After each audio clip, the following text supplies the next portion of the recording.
Ada pertanyaan menarik yang terkait dengan keris tindih.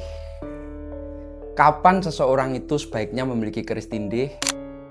Dan apakah harus menunggu memiliki banyak pusaka terlebih dahulu baru layak untuk memiliki keris tindih? Pertanyaan-pertanyaan semacam ini cukup sering disampaikan khususnya di kalangan pecinta keris Tosanaji. Seolah-olah keris tindih hanya layak dimiliki oleh mereka yang telah mengoleksi banyak pusaka saja. Padahal sejatinya, keris tindih itu bukan soal jumlah, melainkan soal kedewasaan batin dalam merawat pusaka. Keris tindih atau pusaka tindih adalah keris yang memang dituakan, disepuhkan, dan pusaka yang memang diposisikan sebagai pengasuh sekaligus peredam bagi diri kita dan juga keris-keris lainnya yang kita miliki. Karena memang ia bukan sekedar koleksi saja, melainkan juga penjaga harmoni. Biasanya keris tindih itu berasal dari tangguh yang sangat tua atau disebut kuno, seperti Singosari, Kediri, Kahuripan, Majapahit, dan lain sebagainya.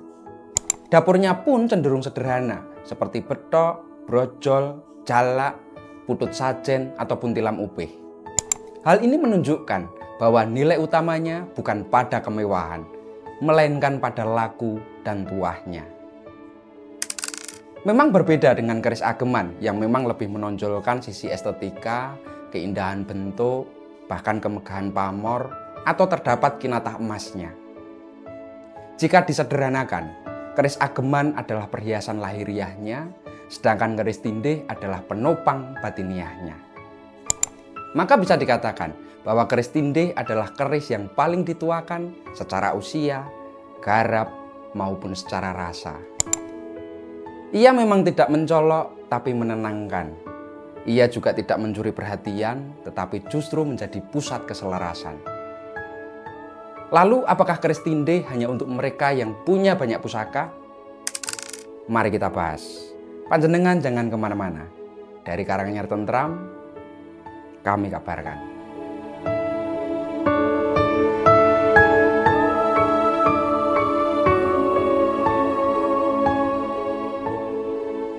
Bagi saya, membabar pusaka tindih bukanlah perkara mudah.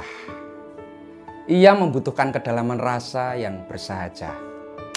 Karena di dalamnya tersimpan muatan esoteris dan nilai-nilai yang memang tak nampak oleh mata, serta hanya bisa dirasakan lewat keheningan dan ketajaman batin. Sebagaimana fungsinya, pusaka tindih pada umumnya memang sebagai keris yang memang dituakan, yang menjadi pengasuh sekaligus peredam bagi pusaka-pusaka lain dalam satu tempat terutama. Ia menjadi titik keseimbangan dalam jagat Tosanaji yang dimiliki seseorang. Kami sendiri tidak memiliki banyak pusaka tindih, sebab pusaka jenis ini memang tidak mudah ditemukan, apalagi yang masih utuh, otentik, dan original seperti ini. Bahkan sebelumnya, kami hanya memiliki satu buah pusaka tindih saja. Baru setelah kami menemukan satu lagi yang memang dirasa sepadan dan layak, baru kamu berani untuk membabarkan kepada panjenengan.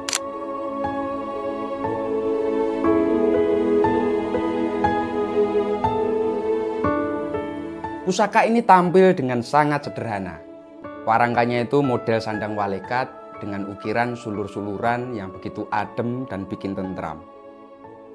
Ia tanpa memakai pendok, tanpa juga ornamen yang mencolok. Bagian mendaknya itu masih asli memakai metok, yakni mendak bawaan yang dibuat dari bahan yang sama dengan bilahnya.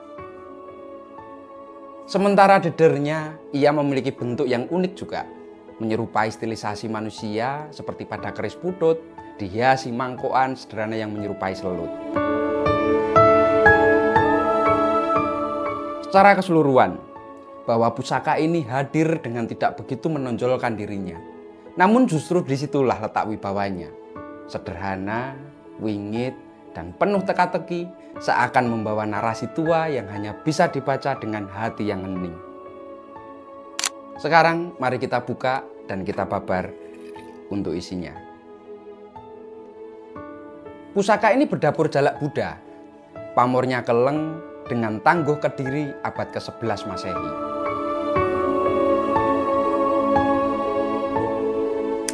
Agaknya burung jalak merupakan fauna yang menjadi inspirasi awal dari para empu dalam menciptakan bentuk maknawi pusaka. seekor burung yang memang dikenal sebagai sahabat para petani. Ia begitu setia, ramah, dan menjadi simbol dari kehidupan agraris di Pulau Jawa khususnya. Maka tak heran bila ia kemudian dimuliakan dalam bentuk sebilah keris. Konon menurut serat Pustaka Raja Purwa, penciptaan dapur jalak memang diawali dengan titah dari Prabu Sri Samaratungga dari Kerajaan Mataram Buddha di Jawa bagian tengah. Yang saat itu beliau mendapatkan wangsit dari hasil perenungannya.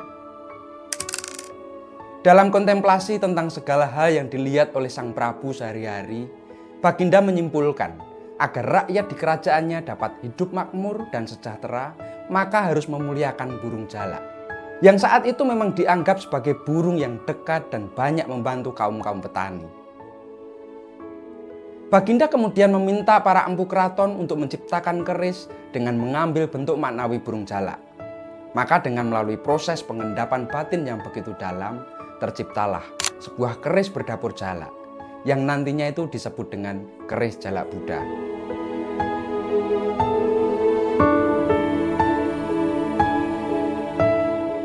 Sejak saat itu, sang Prabu memaklumatkan keris berpancer dapur jalak Buddha sebagai keris pusaka negara. Sekitar pada tahun 820 Masehi, Baginda itu menitahkan, yang jika kami terjemahkan dalam bahasa Indonesia itu artinya begini: dengarkanlah olehmu semua, aku muliakan sang jalak Buddha menjadi penjaga negara.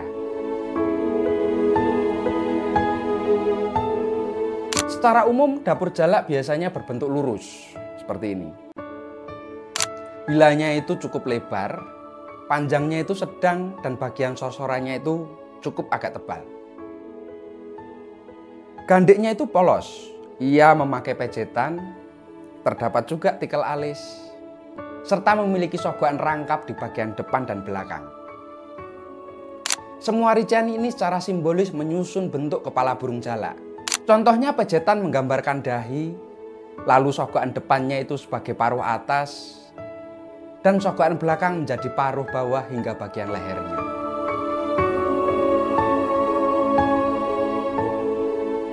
Lalu bagaimanakah keris ini kemudian dianggap sebagai pusaka tindih? Keris tindih itu merujuk pada pusaka kuno yang memang memiliki peran penting sebagai penyeimbang bagi keris-keris lainnya. Nama tindih itu diambil dari kata tetindih, yang menurut kitab Bausastra Jawa versi Purwodarminto tahun 1939 berarti lelurah atau pangarep atau bahkan penuntun yang mengarahkan. Secara harfiahnya, tindih itu bermakna menindih. Ia memang menggambarkan peran keris ini sebagai pelindung dan penunduk energi yang negatif. Khususnya dalam kepercayaan para pemilik pusaka, memiliki minimal satu keris tindih adalah upaya untuk menetralkan pengaruh buruk, khususnya dari keris-keris lain dalam seluruh koleksinya.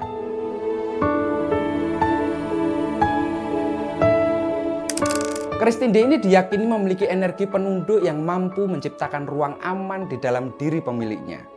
Oleh karena itu, keris tindih biasanya ditempatkan di rak paling atas, melambangkan posisi sebagai penjaga dan penyeimbang seluruh koleksi pusaka kita. Ternyata lebih daripada segi fisiknya, keris tindih memiliki makna filosofis yang begitu luhur. Ia melambangkan kemampuan untuk menundukkan nafsu dan hasrat yang berlebih, tentu menjadi sebuah cermin untuk selalu mengingatkan kita agar tidak terhanyut oleh keinginan duniawi. Dengan begitu, keris tindih tak hanya berfungsi sebagai penjaga pusaka saja, namun juga sebagai pengingat nilai-nilai kehidupan dan kebijaksanaan batin, terutama bagi pemiliknya.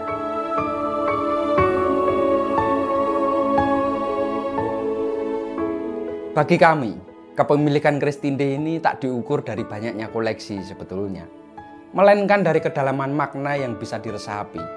Artinya, jika panjenengan menginginkan nilai pesan, ajaran, atau pengingat dari sebilah pusaka, maka kapan saja panjenengan boleh untuk memilikinya.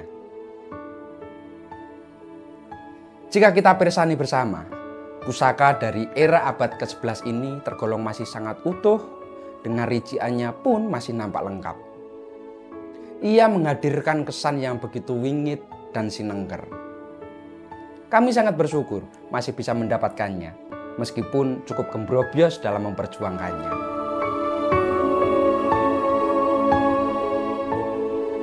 Sekarang ini memang sudah sangat sulit untuk kita bisa menemukan pusaka yang otentik, apalagi original seperti Kerajaan Kediri ini. Jika kita membicarakan sebelah keris dari era Kediri, maka kita sedang menelusuri jejak sejarah yang begitu panjang dari sebuah kerajaan besar yang ia tumbuh dari pembelahan dan perebutan kekuasaan. Nah, ini yang menarik.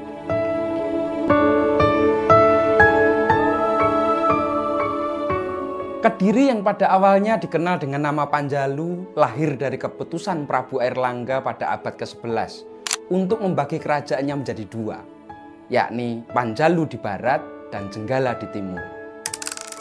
Kedua wilayah ini dipisahkan secara geografis oleh Sungai Brantas dan secara spiritual oleh nasihat dari Sang Resi, yakni Empu Baradah.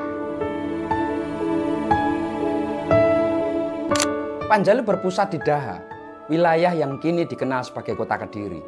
Meskipun Airlangga berharap pembagian ini membawa kedamaian, nyata-nyatanya peperangan akan terus terjadi selama puluhan tahun.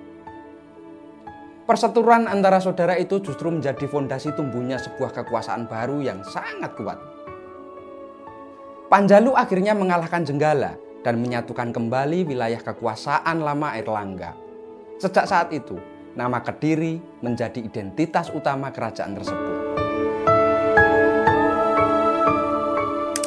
Di bawah pemerintahan raja-raja besar seperti Sri Jayabaya, Kediri itu mencapai masa keemasannya.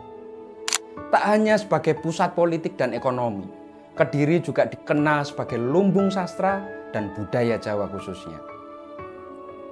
Karya-karya monumental seperti Kekawin Baratayuda dan Ramalan Jayabaya menjadi warisan yang begitu abadi sampai sekarang. Dalam konteks inilah, keris jalak Buddha dari era Kediri memang tak bisa dilepaskan dari zamannya, bahwa keris yang lahir dari semangat ketertiban, pengayoman, dan keselarasan antara raja dengan rakyatnya begitu luar biasa.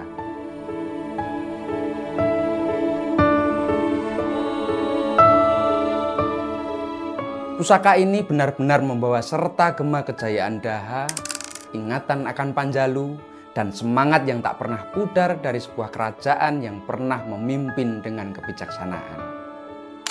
Sampai jumpa lagi di babaran pusaka yang lainnya. Oh iya, jika ada pertanyaan, tulis saja melalui kolom komentar. Matur nuwun dan salam tutut hati.